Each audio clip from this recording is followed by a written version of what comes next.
In chiropractic, we talk a lot about, or we follow, a salutogenic model of health. And what does that mean?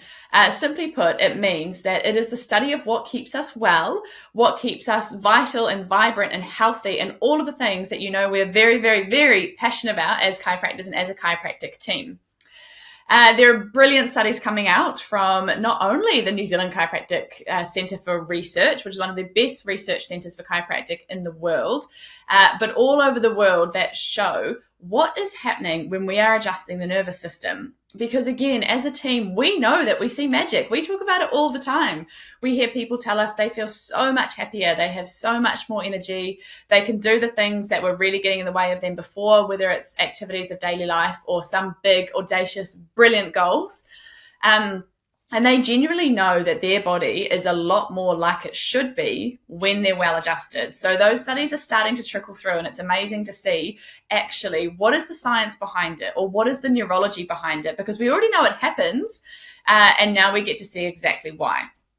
So this model, the salutogenic model, comes alongside the chiropractic principles perfectly. And these are the principles that we share with you. And this is what really governs our profession and our practice and our team. So these principles are that the body is designed to self-heal, self-regulate, and self-coordinate. And that's a whole lot of words to basically say, you know what to do. You've got this. And when you let your body do it and you give it the appropriate environment to be able to do what it knows how to do, then we will always come back to health every single time.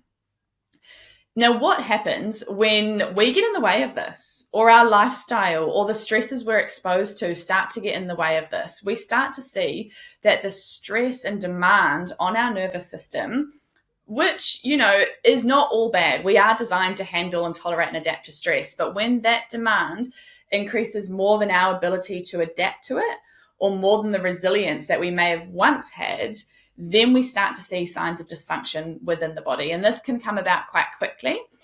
We notice in babies, we're looking for a preference to turn their head one way. We're looking at coordination. We're looking at their digestion and their temperament. But we may not notice this straight away. So it could be many, many, many years down the line where there are all sorts of different health challenges going on that may seem like they are unique and they are not connected to each other, but we know they are. We know the body expresses health as a whole. And it's at that time that we really hone in on, okay, well, what may have been going on and what may have been going on for some time that this nervous system is now experiencing interference, and we're seeing the outward signs of dysfunction. Something that I think is quite commonly accepted and a lot of people talk about is inflammation. And inflammation within the body, again, is not an unusual thing, and it's not an abnormal thing if it is appropriately regulated and it's at an appropriate time. So inflammation is part of the healing response. It is what we get an increase in fluid to the site of an injury to bring with it nutrients and new materials to be able to heal that area. The fluid also washes away the waste or the damaged tissues or the damaged cells that may be there. So inflammation is really, really beneficial for us. When we start to see it more systemic or more widespread, and for, again, prolonged periods of time, we know that that's not that normal. We're now seeing a normal response in an abnormal way. And again, what's also commonly accepted is that a lot of people, if not most people, will know that there is the presence of inflammation in almost all disease. So we could be looking at autoimmune diseases. We could be looking at skin conditions like eczema or psoriasis. We could be looking at asthma and allergies, cancers, injuries, especially chronic injuries or reoccurring injuries, even headaches. A lot of these things, our period health, our reproductive health, fertility challenges maybe, a lot of them have a presence of inflammation or unusual inflammation. So we all know that, we all accept that. What maybe we don't all know is that before the inflammation will always come subluxation. And subluxation is the interference within the nervous system that is getting in the way of your body being self-healing, self-regulating, and self-coordinating, doing all the things that it actually really does know how to do, but it's struggling in the environment because, again, we come back to the stressors or the demand have exceeded the ability to adapt to it. We've now shifted into a protective mode. which we can maintain short term to get ourselves back to safety and back to health, but long term is not a recipe for success. So what do we do about it, and how does chiropractic fit in?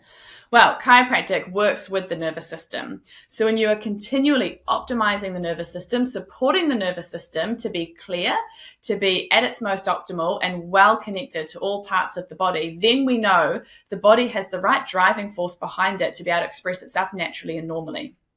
If stresses in your life start to increase, so maybe you're not eating that healthy, maybe you're on some medication, or you've had a huge change, you've shifted house, you've moved jobs, something like that, or there's any kind of relationship stresses or challenges or dynamics, all the usual parts of being a human, if those start to increase, we know that we need to increase our care or support of the nervous system to make sure that balance stays exactly where it should be, and our resilience and our nervous system's ability to adapt to the demand will exceed that. Again, that's when health prevails. So you'll know in the practice that we run our insight scans very frequently.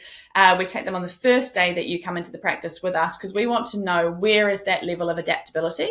They also give us a bit of an insight into the inflammatory response throughout the body, as well as your body's ability or your nervous system's ability to handle stress. So those are a key part of your care, and we will take them regularly throughout everyone's chiropractic journey. So that we know what is the balance doing, where are we at, and how can we be best supporting your nerve system to live in its most normal and natural state where you can self-heal, self-regulate, and self-coordinate.